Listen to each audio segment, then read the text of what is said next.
What if you could take that risk, make that change, reach that goal, live your best life? Welcome to another episode of the What If You Could podcast, where we get together with amazing experts and everyday people who share challenges, encourage healing, and explore the possibilities that life has to offer. I'm your host, Gary Scott, and I'm excited that you're along for the ride. Hey, everybody. Welcome to another episode of the What If You Could podcast. And today, my lovely guest is Amita Sharma. Hello, Amita. Hi, how are you, Gary? I am sensational. I'm always sensational every That's great. day. That's great. I know you have an 80 degrees and I have a 45 degrees. So I'm wearing a jacket and you're in t-shirt. But hey, it works. It's good to be warm at my age. That's all I'm saying. When you're old, it's good to be warm. So, Amita, if I can, you have a nice little short introduction, if I may Yeah, read it, and then we'll get yes, started. absolutely. Okay. Amita is co-founder of NourishDoc, a holistic wellness platform focused to empowering women through their hormonal transition from PMS, peri to postmenopausal years. She has developed cultural sensitive, affordable, innovative self-care and an app. So we're going to discuss today the issues with the hormonal, the perimenopause, the menopause, and we brought an expert. So thank you so much, Shamita. Now, because it's called the What If You Could podcast, okay, I do Mhm. always ask just one question out the gate. And my Yeah. question I always ask is, do you have a what if you could moment, or do you have a what if you could thought that you would like to share with everybody? Yeah, absolutely. It's so many of them. What if you could? What if I could go back when I started having all these perimenopausal symptoms and I was still working and I was very sort of like considered it a taboo topic and never discussed it with anybody. I never seeked help. So that is definitely what if I could moment for me, personal moment. What if I could just be more vocal and open about it and not be so scared that how people are going to judge me at that time? I was so worried that people are going to judge me that, I am not capable of doing my work, I cannot perform properly, all those things, right? There were so many moments. And I think these moments are so true. If you talk to any guy or any woman, who is going through a mid-age, and they will have so many moments of what if I could, right? What Yeah, yeah, yeah. What do you what do you find? Do you find that the menopause not only gives women, the physical challenges, the mental challenges, but do you see that, it causes marital issues, relationship issues on top of just all the physical things the poor gal goes through? Absolutely, absolutely. See, that's what I want to say. Menopause is not only just about hot flashes and night sweats, and that's what the media wants us to believe. They get out a pill. They say, "Oh, take this pill and you won't have hot flashes and you're back to square one the way you used to be." That's not true at all. Menopause, the whole hormonal transition, I should say that, starting from perimenopause, going through menopause and postmenopause changes a woman's physiology, a woman's body, a woman's gut health, the gut, the digestive system, the mental health, right? And also the libido, the sexual health. So everything changes. Now, when everything is changing, absolutely your relationships with your spouse, partner is also going to change because now what you were before, like a few years back, now, mentally, you're a different person. You probably are having more mood swings. And also, sometimes a lot of women have issues of loss of libido or lack of libido, I should say that, because of, other issues like vaginal pain and they could have in that area where they don't think intimacy is as desirable as it used to be when they were younger. So, if that is not discussed openly, with your partner, of course it's going to cause marriage issues. And there's a lot of data that talks about 60% of the women in UK and US go through divorce during this time of the phase of this life. And I'm like, you don't have to be a rocket scientist to draw, just put the dots together. Definitely, it is all the symptoms that you're going through, right? And that can cause marriage issues because now there's lack of open communication. You're not open, and you're having all these issues. And if you think it's a taboo topic like I did and not seeking any help, guess what's going to happen? If you're not functioning properly, it's going to impact your family life, your relationships, your work.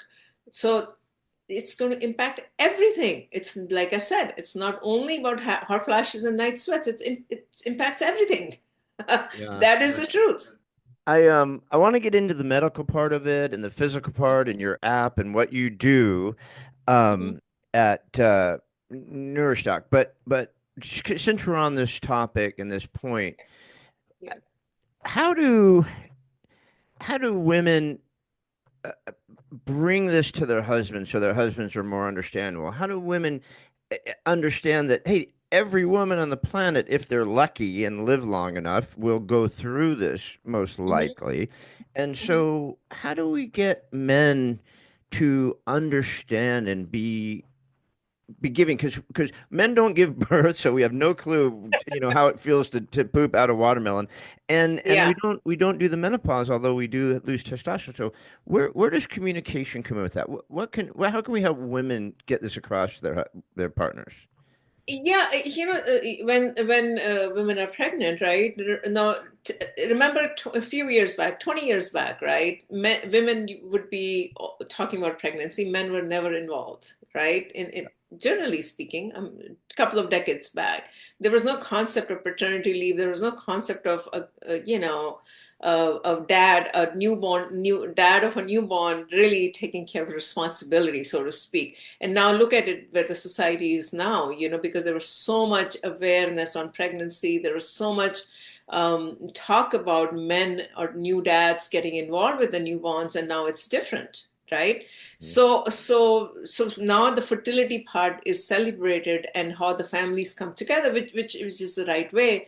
And dads are also involved, or husbands are also involved with their wives or partners pregnancy and the fertility journey. Majority of them, I'm talking generalization here. Yeah. So the same way, after the fertility part is over, we completely forget that there's a whole new section, reverse of puberty, that's going to start in a woman's life. And that whole stage of the woman's life, the problem is it's ignored. And I'm not blaming men here. I'm also blaming women. They themselves don't understand what they're going to go through, and so they don't know what to talk to about their partners about. I'm a true case in this. No clue. I had no clue. And I've talked to 3,000 women, and they pretty much say the similar feedback. Even though they were in healthcare industry, they had no clue that so many things were related to hormonal fluctuations of the going through perimenopause and menopause. So that is the fundamental problem, is the lack of awareness, lack of education on this particular topic amongst women. Now, if they don't know what the heck is going to go happen to their body, how can they now even communicate to anyone else? Yeah. Yeah. And it's tough. I mean, it's really tough. Like I said, I'm married to a woman in menopause. My first wife passed away before she got there, so we didn't do that. And it really is. It's amazing what it does. I mean, in the morning at 4 o'clock in the morning, I just roast marshmallows on her body because she's on fire. It's the most Mhm. bizarre thing what happens to the body. And I Mhm. think we need to share that so people, you don't, it's like anything else, any other thing, you don't go through it by yourself, right? I mean, you need to have a partner and share that with your partner, educate both of you.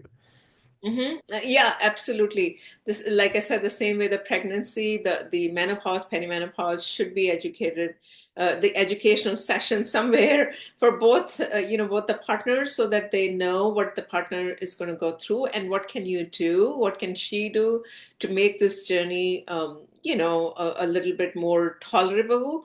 How can she change her lifestyle? How can she incorporate lifestyle modifications, dietary modifications, change the exercises? Like I said, the whole physiology of your body as a woman is going to change, and you can see that some of the older women.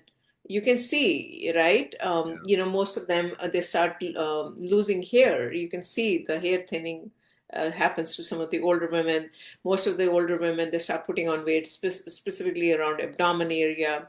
The physical, I'm talking about the physical part of a woman who's 60 plus. Typically, you can see that these are the common traits, right, that start happening to women because of all these hormonal fluctuations. So I think step number one is the right education awareness needs to happen at the community level, at the every level that where women are congregating or where women are going, and including their spouses or partners. Because right now, most of the people don't understand what is going to happen. Yeah, yeah. I just have one more thought on that now, and then we're gonna get in the medical stuff. Mhm. Um, and this is kind of just a real quick question, might have a quick answer, but we're seeing because of food and environment and all sorts of different things that teens, that young girls are hitting puberty so much sooner and Yes. going through changes so much sooner. Are we seeing that with perimenopause and menopausal women, or are they still pretty much, 55 to 60? I mean, have we seen that move around a little bit? Yeah, absolutely. You're right. This whole topic of menopause is also culturally very sensitive in the sense different culture of women see age of the menopause and the symptoms of the menopause differently. So yes, more women in their late 30s are beginning to see that they are perimenopausal, and you can see, right, the data. Issues of fertility, right? We know about issues of fertility, right? That it's harder for women now to conceive than it used to be couple of decades back, and but that is happening because of these perimenopausal. They start having irregular menstrual health. It's difficult for them to conceive at even if they're in the late 30s. So a lot of cultural, if you look at the cultural point of view, a lot of cultural groups of women start getting menopause in the mid 40s. So and some of the other cultures here in United States, like Latino American and African American women, they also start getting it earlier in their late 40s instead of 50s, and the symptoms are more aggravated than a common Caucasian woman, as an example. So these are the ages is definitely going down, younger.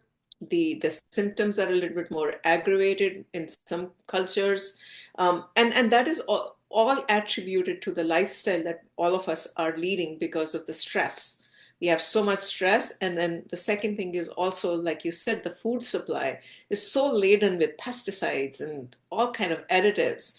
A common person doesn't have the time to cook in this country every single day. If you pick up something and there's sugar that's added, there is the all kind of preservatives and pesticides, and then you're putting all the toxins in your body, and the body is not designed to take so much toxins, and you're not cleansing it, you're not doing it. Guess what's going to happen? It's all That's why you have all these aggravated hormone fluctuations, and the hot flashes also get aggravated because of the built up toxins in your body, right? It's all Yeah, that. And yeah. I'm not a medical doctor, by the way. I am just sharing the research Mhm. that I have done in the last 3, 4 years. And also, I've interviewed about 3,000 medical experts on this topic. Well, I'll tell you what, do not get me started on food, nutrition, and additives. That's a whole other podcast. We go down that rabbit Yes, hole hard. yes, But you're right, yes. and I know, and that's why I wanted to bring it up. Um, but we're gonna leave that topic. Except I just had to leave a thought on that. I mean, what Yeah, a horrible double whammy for women and families, right? Women yes. for financial reasons are waiting longer to have kids, right? They're not Hmm. having kids in their 20s anymore. They're having kids in their Yes, 30s. And now here yes, comes perimenopause. It's like, wait a yes. minute, we wanted to start our families now, and now we're struggling because of this. What a horrible kind of, double whammy for families. But so, I just let's talk about the medicine now. Let's talk about what you're doing with NourishDoc, the holistic wellness platform. What does that encompass? How are you helping women with that? Yeah, so I told you the problem, right? There's so many problems associated with this whole stage of life, so to speak. And so the first thing is awareness. What exactly it is. You need to understand as a woman, and right now it's only for women, not men are not there. But then the second part, what we really want to do is self-care. There's so many things women can start doing to help themselves by changing their diet, like I told you, by changing their stress levels, by changing their incorporating movement on a daily basis, incorporating some of the holistic therapies that are evidence based, making some habits on putting them on a daily routine on every single day basis, and eating some kind of food that are more inclined for hormone balancing, right? So all those things women can definitely start doing it, and there's a lot of evidence behind it that if you do it, then for example, yoga has an amazing research and on how it can help with hot flashes. So does hypnotherapy. So does CBT. Just give an example. So does some kind of a diet, like a plant-based diet. If you have a plant-based diet, you're going to have less, cases of hot flashes. So there's a lot of things women can start doing by using the holistic toolkit that is available to them, that has some kind of a science and research behind it, so that they can at least try to prevent chronic conditions that could happen post 55, because 80% of the women have one chronic condition over 55 years old in this country. Wow. 80%. Wow. Whether it's a cancer or diabetes or osteoporosis or heart health issues or metabolic syndrome, you name it. And as you can see, a lot of women, if you could see slightly, they're not either walking properly or like all the issues that I talked about.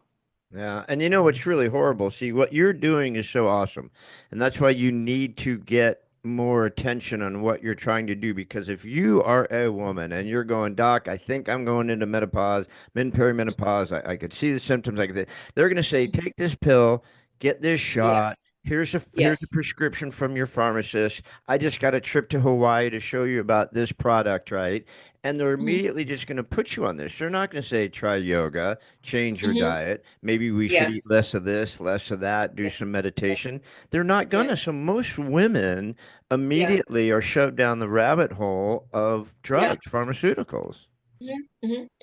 Yeah, I mean, I just finished reading a book called Estrogen Matters, and I'm not saying I'm not against hormone replacement therapy.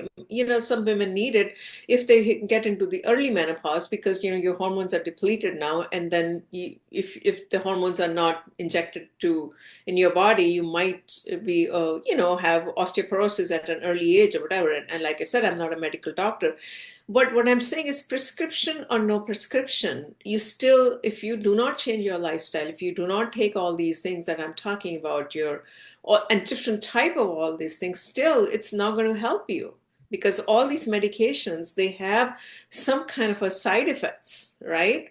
Yeah. And medication alone is not going to help, because still you need to change the way you eat. You still cannot eat the same preservatives and all those kind of things that I'm talking about. You still need to focus on some type of foods. You still need to focus on some kind of therapies that relax you. So many things you still need to understand, and it's all related. It's not just your physical well-being, it's your mental anxiety and depression. 50% of women have anxiety and depression. They suffer from that.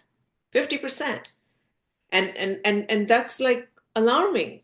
And like I said, the relationships. So all these things combined together, make up your entire sort of your life, right? Yeah, and that's what makes the struggle so much more difficult, right? You're Yes. fighting so many battles Mhm. at one time, whether it's a Yeah. relationship, whether it's a doctor trying to give you this, your own changes that you're trying to deal with and adapt to and live Yeah. through and change your diet and things like this. The thing is, I mean, eventually, I would imagine, you know better than I would, but eventually you will transfer through the perimenopause to the perimenopause and then the postmenopause. But if they get you on some of these medicines with 5,000 side effects for these prescriptions, maybe not the tablets, but some of these Yeah. drugs they want to get, that may last a hell of longer than just what the menopause was, right? So the problem is that there is not enough research that has been done on women at this age. That is the fundamental issue. Right now, we don't have so much data that talks about, yes, hormone replacement therapy is the way to do it. They're talking about in UK, for instance, that is the first line of defense, hormone replacement therapy. Within hormone replacement therapy, there are so many options. There's a bioidentical hormone replacement therapy, right? Now, every bioidentical means, it's closer to what your body has, right? That's what it is. Now, that's not FDA approved. So what I'm trying to say is there is so much confusion in this whole topic, and enough research and clinical trials have not been done to say, okay, bioidentical hormone is the right way to do it, or you can also go non-hormonal, example, no hormones, but plant-based, some kind of a therapy that mimics sort of like a bioidentical hormones, because yeah, it could be some yams. That's what they put in the bioidentical hormones. So there could be other herbs and supplements that can help with the hormone replace, in lieu of hormone replacement is what I'm saying. So the issue is that this whole topic is so muddled and so foggy that you can't see a clear picture. Nobody has a real clear picture. Okay, this is the way to do it, because not enough research, not enough clinical trials have been done on this stage or age of women as it should have been done. Even recently, we have started focusing or talking about menopause in the last couple of years. Just recently. We never even heard about this topic before. Now we see that. Yeah. Yeah. Right? So what happens when how do you help people? What happens if someone comes to you through your app or through your program and they want to counsel Yeah. with you on what they can do? You don't have to use a whole program, but obviously, but so Yeah. what happens? What's kind of like the process that you go through? Yeah, so what we are saying is the first step is the self-care, which is a super affordable, like $5 to $10 a month. You do it yourself. And then the second step is we say, okay, you could, if, you could do a personalized sort of like a concierge where you could go a naturopathic doctor, a functional medicine doctor who will probably look at your labs, do some testing and help you with the hormone balancing. What is it that you need to do as far as changing your diet and all the thing. And then you could also talk to a counselor, right? A mental health counselor. You could talk to a movement specialist who can guide you what type of exercises you should do based on what you like to do, right? And then you could also talk to like an acupressure or an aromatherapist, or a pelvic health specialist in sexual health cases. So we have all these experts who can guide a user or a woman based on her concern or her whatever is going on with her, concern that she has. So the idea is really start with the self-care, and then the second part is, okay, if you need a personalized care, then all these experts can help you, and then they can put together sort of like a holistic plan. And we are all about holistic plan. We are not that we are against HRT or BHRT, but we are not sort of like into the medical part of it. So if they want to go to the BHRT, then of course, then we have a network of experts that they can go get it done. But within our platform, we do not prescribe medication, but the herbs and supplements, absolutely yes. And do you have something, herbs and things that you recommend when you meet with them? Not now, obviously. You have to meet with them, of course, but based on what maybe going through the time that they're in, the pre-menopause, the post, whatever, do you have different herbs and vitamins and minerals and things you recommend that people start on? Yeah, absolutely. So, I think the best way is to see the deficiencies, nutritional deficiencies a woman has. But on a very high level, it's very important for women to focus on protein, as an example, have enough protein because, the bone mass starts going down and protein is a building the bone mass. So that's a very, very important nutrient. And then healthy fats. Women need to make sure that they're having healthy fats every single day. Um, and these kind of things. And then as far as the herbs, it's important for they can have triphala. It's an Ayurvedic herb. It helps with the gut health. Ashwagandha is generally taken for anxiety and depression. It can help you with that. And then there's another herb called shatavari that's taken generally for women's libido. All right. So there are general herbs that are, I mean, they're commonly available. Anybody can buy all these herbs. But I personally think that women should get the analysis done rather than gulping in all the herbs by themselves, because they could counteract, especially if they're on some kind of a medication, right? But Mhm. it's important for women to focus on protein, like I said, healthy fats, fiber. They should need to make sure they have fatty acids, omega-3 fatty acids, vitamin D. The sun part is very important, right? Vitamin K is very important. So all these things are very, very important. But the best way to do that is get yourself tested, find out what kind of nutritional deficiencies you have, and then make sure you take the supplements accordingly. That's number one. And number two, what is important for women is also the hormones have to be balanced. So what happens in perimenopause, early stages, is we have two female sex hormones. One hormone starts going down, the other hormone is still kind of not going down, right? Initially, in the initial years when the woman starts having perimenopause. So there's an estrogen dominance, is what they call it. Now, that can cause a lot of issues for a woman. She can start putting on weight, and if estrogen, the toxins are not getting out of the body, that can also, some studies indicate there could be cancer associated, breast cancer. I mean, there's a lot of all kind of things. So initially, it's very important for women to make sure their hormones are balanced. We know they're going down, but the ratio of these hormones have to be maintained, right? So if they're having aggravating some of the symptoms that they cannot control, like hot flashes is okay, but not every single day, there's something is wrong. That means the hormones are not balanced inside. There's inflammation inside the body that needs to be taken, cleansed. So these kind of things, women have to pay attention to their bodies. They are the best judges. They know what's happening in their body, if they're functioning fine.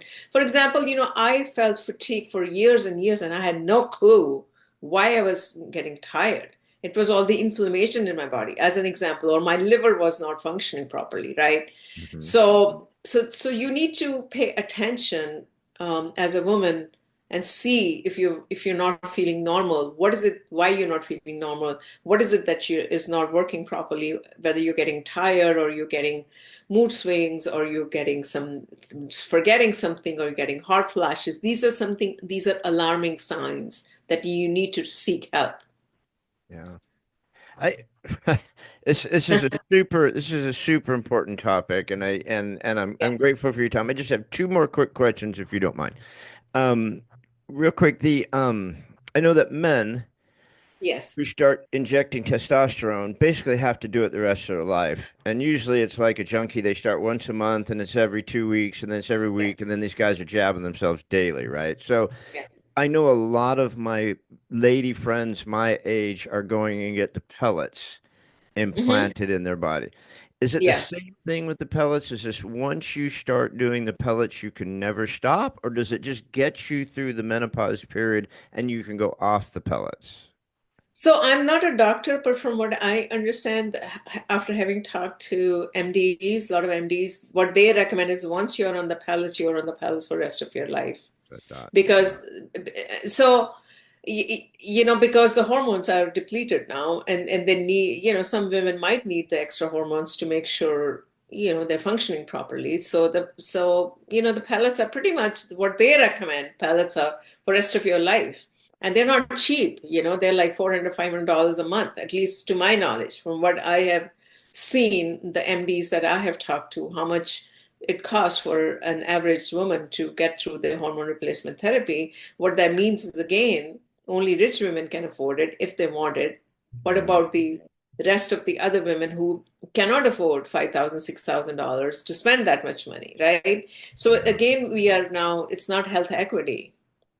Yeah, You and know? and that's that's why for me, a lot of guys my age are doing the jab and the testosterone, but there's so many options. There's ashwagandha, there's mockery, there's so many different things you could do to try to keep your testosterone up with the protein stuff like that. So I love that you do a holistic approach. So last question, I promise, and I won't. That's okay. Last question. I always ask this question of my guests. It doesn't have to be about what you're doing or your treatment or anything like that. It's basically a question of if there was something that you wanted to leave our guests with that was Mhm. important to Amita that she wanted to share and leave us with a last thought, Mhm. Amita, what would be just a last little thought you'd like to leave with our guests?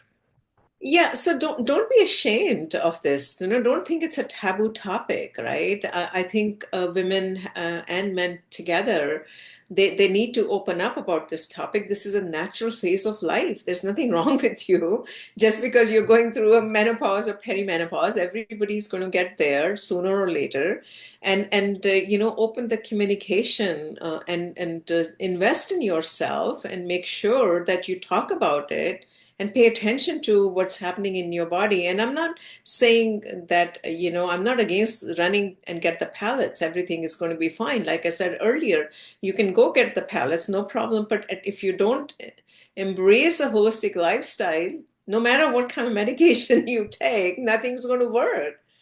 So you need Yeah. to embrace a holistic lifestyle. It's important, especially at this age. Your age, your body and mind and soul is not going to take a beating the way you beat it up when you were in your 20s. You can't do that. You can't beat yourself, Yeah. right? So And no step more number late nights, no more 2 a.m.s, alcohols. So step number one is contact Amita.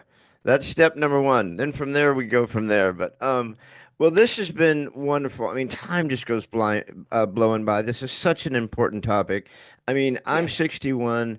I've got so many women friends who are going through this. It causes yes, major challenges in their lives and their relationships. I know my poor wife has been struggling with it. It's really a bear, and we oh, are only about holistic. So she's trying different things. So yeah, Amita, this has been wonderful, and I hope this helps some folks, and I I hope hope so that too. people reach out to you. And so, where can people find Amita? Well, we'll put it all in the podcast, but just for Mhm. now, where can people reach out to Amita? Yeah, right now, just go to the website www.nourishdoc.com. Like I said, the app is coming out in February, March timeframe, so stay tuned. And hopefully it can make an impact, a positive impact on women's lives. That really is the intent here.